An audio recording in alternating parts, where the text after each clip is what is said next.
To install the update, first go to your settings, go to your software update, click over there, download, install,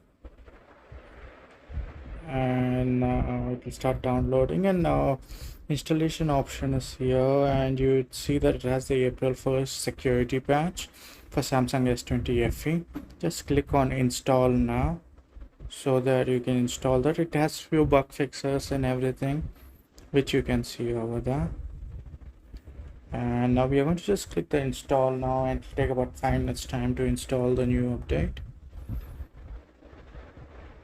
So if you see, it's finishing the system update now with the April security patch, and this is the new log over here. It says it has the April 2022, and it has come now on the first day of May.